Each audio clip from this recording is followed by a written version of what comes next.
Just whilst the camera was being set up and we were talking now about student days, and I wondered if you could go over what I suspect is in part a fairly normal student life that you had, but given that you are somebody of such extreme virtuosity, perhaps the level to which you were self-taught is unusual. How did it work? Did you go to the person around the corner to start? I did. When I was a boy, I went to the local teacher in Witney. At 9, 10 or earlier? At 5. At 5, okay. Yeah. Okay. And the local teacher was somebody who had letters after their name? Or was No, she was just a lady that taught. Right. In fact, she was called Miss Amor. And she was the daughter of a very wealthy seed and grain merchant in the Cotswolds. And she had 2 brothers, and the brothers did the work and made the money, and she stayed at home and looked after the parents. Okay. And so, to make her life bearable, she taught piano after school. And hadn't had an ambition to be a performer herself? It was No. just something she enjoyed? No, she just loved doing it. And what I remember is I got a cake every time I went. So that was the incentive. How did it progress from there? So you do that, you're 5. Where are you when you're 10? When I'm 10, by that time she's passed me on to her teacher, which was a Miss Davis, who was not to be messed with. Ruler in the hand? Yeah. Almost. She was pretty formidable. But she was a good teacher. And then by that time I was going to Oxford as a choral scholar at Magdalen. So then there'd be another change, teacher again. So that was a big change. And by the age of 10, you've been bitten by the bug. It's going to be piano playing, or you've got lots of options still open, and piano playing is just one of them. Just music. Important. Yeah. Not sitting at a keyboard. No, exploring. music. Yeah. Okay. Yeah. At 16? 16, I'm just about to go to the academy, and about to realise how little I know. I was going to say, how have the ladies acquitted you? Well, quite well in their sort of, going through the grades and all that usual sort of thing. And then a very poor spell when I was a chorister, because I was given lessons by the organist, Philip Taylor, who was called Fly for some reason. We all called him Fly, and we've never found out why. So I had lessons with Fly. And of course he wasn't a pianist, he was a terrific organist. So what he did is he just took me through all the Beethoven sonatas, one after the other. I just started at number 1 and just ground my way through them while I was at school. The pattern of your life. Start at the front and get towards the back end of the yeah, maybe. So that wasn't the best spell, really. That was not training at all, really.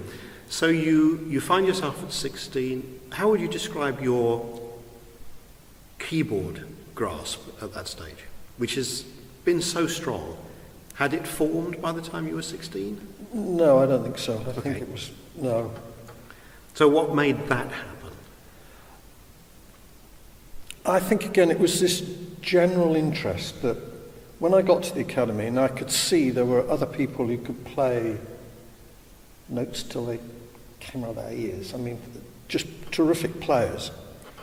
And I was lucky, there were a lot of good players that were contemporaries of mine, students. But I was also so interested in playing for all the instruments and singers and so a lot of conducting classes and anything that was going. So I tended to play all day long. Literally all day long, but never practiced. So a huge amount of sight reading? Huge amount of sight reading. I'd be with Eva Turner all day long, from 9 till 6. Or with Fred Grinke, with the fiddle.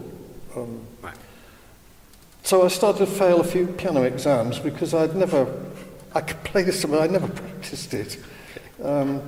So it was fairly slow until I got the message, really, of what I should have been doing. Was there a tutor at your time in the academy who actually got your technique to work, or did you have to do that by yourself? I think I did it mostly by myself. But the person there were two people. Gordon Green was obviously Guy Johnson was my first professor, and he was a very gentle, sort of Edwardian gent, and was actually not the right sort of chap for me. He was just too nice, you know. He should have rapped me over the knuckles, really, and said, "No, come along, stop messing about, get down to it."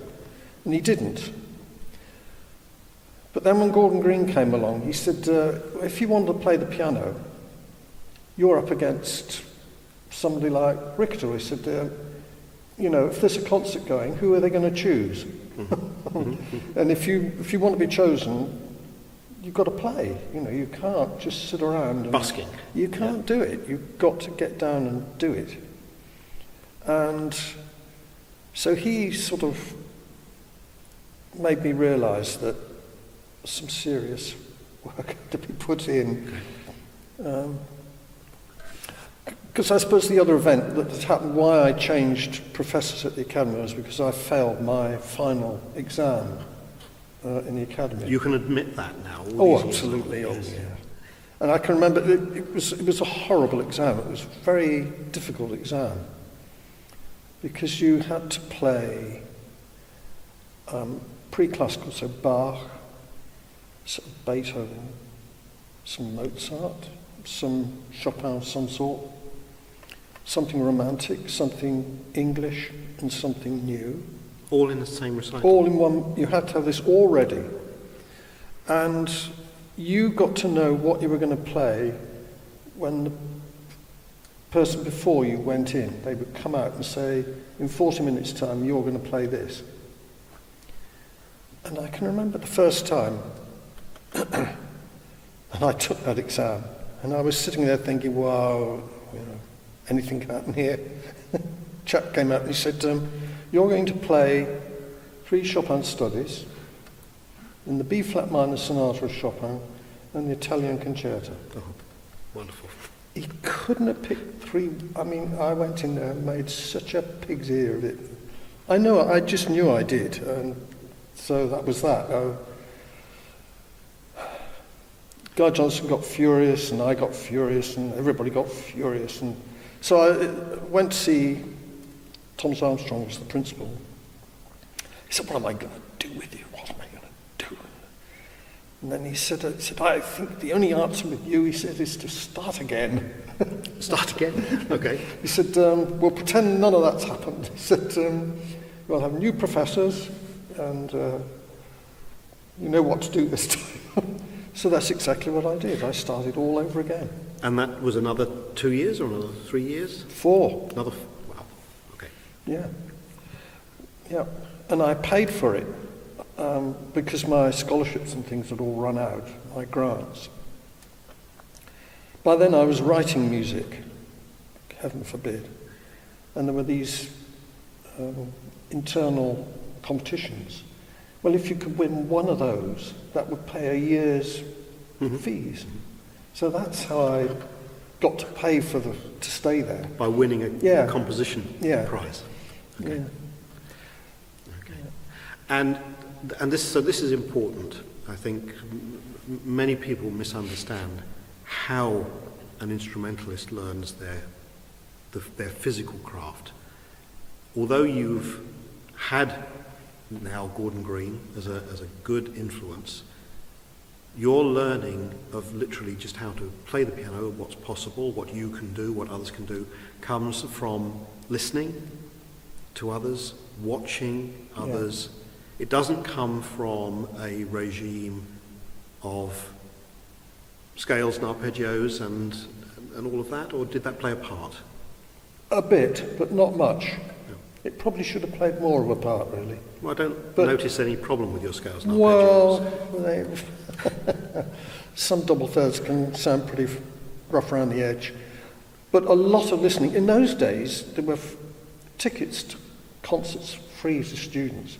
You could go to the Wigmore every single night for nothing and just watch. So that's what we did. You used to go in the festival hall, album hall. You could go and watch, see what people could do and how they did it. And that's how I learnt a lot of it. Yeah. And just worked it out. You leave the academy then age 24. 24. Do you have any tuition after that? Yeah, I went to Guido Agosti. A forgotten name now. I know. That was an extraordinary man. What age would he have been? He must have been in his 60s. The most handsome Italian man, the most cultured sort of, just amazing chap. And I can remember that the first day we were there, the room was full of people. And he got up and he said, I will conduct classes in English, he said, but I do speak 6 other languages in case anybody needs it. It's a little bit intimidating to start with. So we know where we are now, then, don't we? And he was an extraordinary chap because in private or in these lessons, he could demonstrate things and you could see piano playing you just couldn't believe. It was just fantastic. To this day, I can remember him doing things like bits of Kreisleriana. And he'd just sit down and just,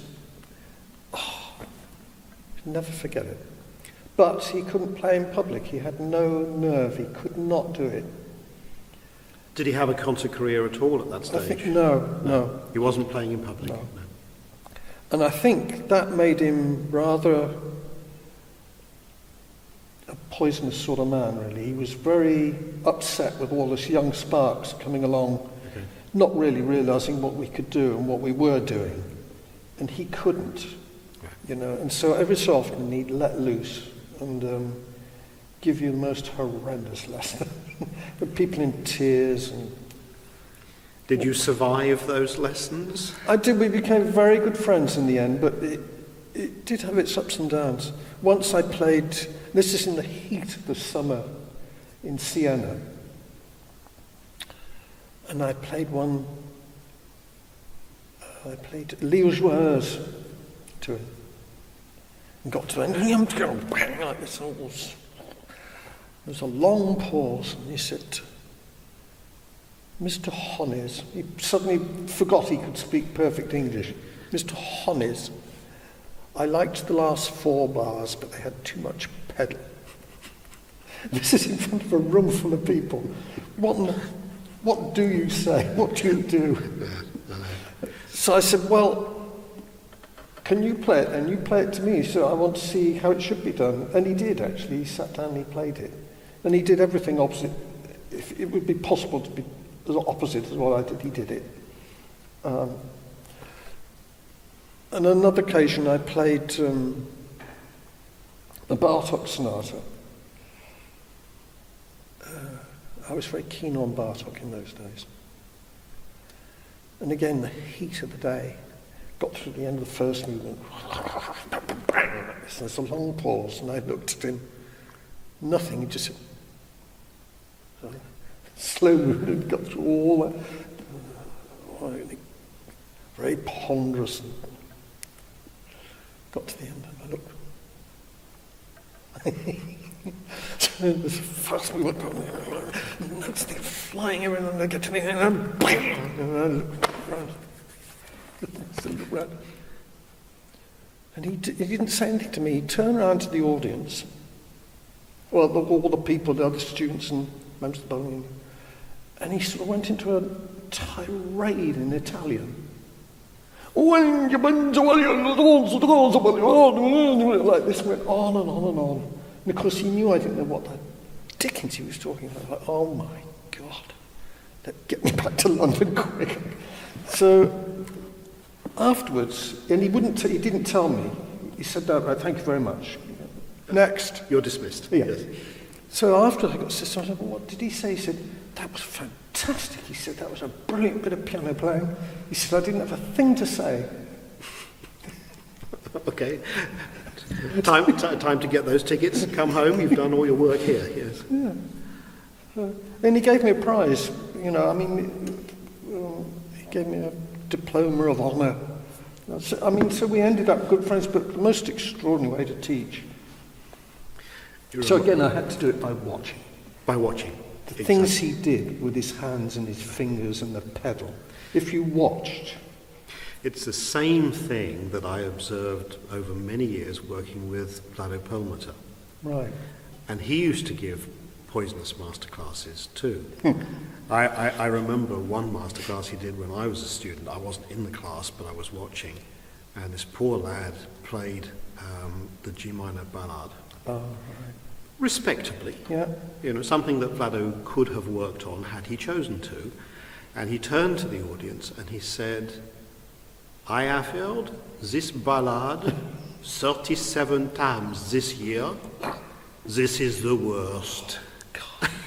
It's so horrible to do that. But he was another one where it wasn't anything to do with what he said. What you got from Perlmutter was simply watching. Absolutely. Yeah. That's the important stuff. Yeah. Because I remember another time when Agosti was teaching the end of the Wyastone with all the chords at the end. And somebody was like this, beating these chords. And he said, too loud, too loud, too loud. And so the chap played him quiet and he said, no strength, no, what's this? This is no good at all. So he brushed him off the piano stool and sat down and he just played and he just let his arms come down. They were like gunshots. Mm-hmm. He didn't do anything except just his arm weight and his strength of his fingers, just wham. And the thing about Fantastic. Watching that is you then go home and try to find out how to do it. How to do that. Yeah. You do. You have to. That's how tuition works. Yes. Yeah, it is. Because no one can actually tell you, well, I suppose he could say this is what you do, but you work it out and you remember it much better if you've seen that and you think, Okay, how the hell did he do that? Now I've heard it's possible. Yeah. Now I have to go work out how to do it. Yeah. Which brings me to the last question, really, I want to ask you. You've had these experiences, you've had a long career, your technique is in as good shape now as I knew it 30 years ago. It's very, very solid. Why haven't you been a teacher?